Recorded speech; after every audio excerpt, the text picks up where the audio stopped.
কিংবদন্তি সঙ্গীতশিল্পী রুনা লায়লার বয়স ৭২ থেকে ৭৩-এ পড়ল। রোববার ১৭ই নভেম্বর তার জন্মদিন। গণমাধ্যমকে দেওয়া সাক্ষাৎকারে জানালেন, জীবনের নানান হিসেব নিকেশের গল্পের কথা। এক জীবনে পাওয়া না পাওয়ার হিসাব মেলান কিনা, এ প্রশ্নের জবাবে একটি গণমাধ্যমে রুনা লায়লা বলেন, একদমই না। আল্লাহর রহমতে অনেক পেয়েছি। এক জীবনে দেশ বিদেশের শ্রোতাদের ভালোবাসা, শ্রদ্ধা এত এত পেয়েছি, শুকরিয়া আদায় করেও শেষ করতে পারবো না। এখনো পাচ্ছি। ৭ বছর ধরে পেয়ে চলেছি।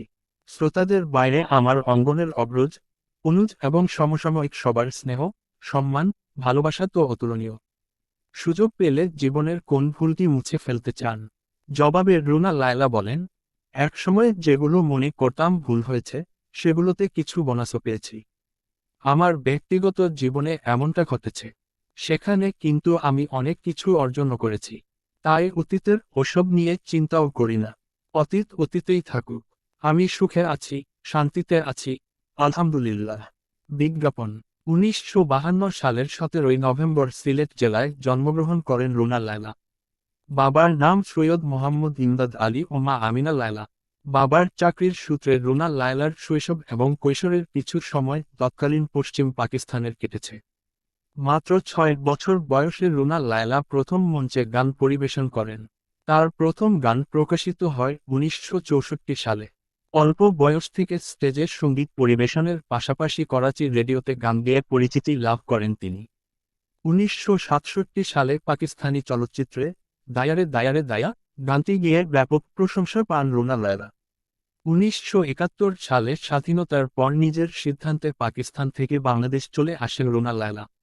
১৯৭৪ সালের শুরুতে প্রয়াত সত্য সাহার সুরে জীবন সাথী চলচ্চিত্রে গান গাওয়ার মধ্য দিয়ে বাংলাদেশের চলচ্চিত্রের প্রথম প্লে ব্যাক করেন তিনি। এরপর অসংখ্য চলচ্চিত্রের গানে কণ্ঠ দিয়েছেন এই সঙ্গীতশিল্পী। বাংলাদেশ চলচ্চিত্র, পপ ও আধুনিক সঙ্গীতের জন্য বিখ্যাত রুনা লায়লা।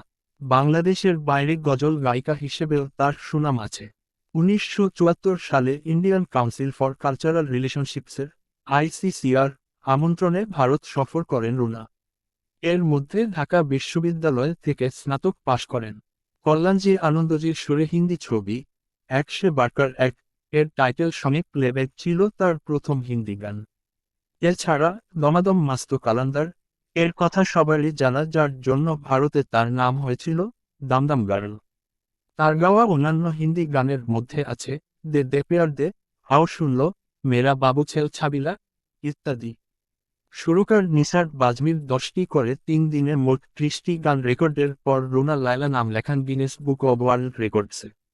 বাংলা, হিন্দি, উর্দু ছাড়াও গুজরাটি, পাঞ্জাবি, সিন্ধি, পশতু, বেলুচ, আরবি, পার্সিয়ান, মালয়, নেপালি, জাপানি, ইতালীয়, স্প্যানিশ, ফরাসি ও ইংরেজি সহ মোট 18টি ভাষায় গান গাওয়া, নিজের সঙ্গীত জীবন নিয়ে নির্মিত, শিল্পী, চলচ্চিত্রে অভিনয় করা, সব মিলিয়ে রুনা লায়লা হয়ে ওঠেন উপমহাদেশের অন্যতম সঙ্গীত কিংবদন্তি।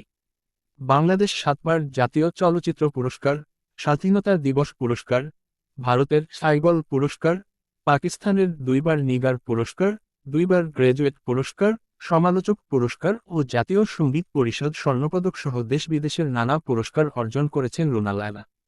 এ পর্যন্ত 15,000-এরও বেশি গানে কণ্ঠ দিয়েছেন এই গুণী সঙ্গীতশিল্পী।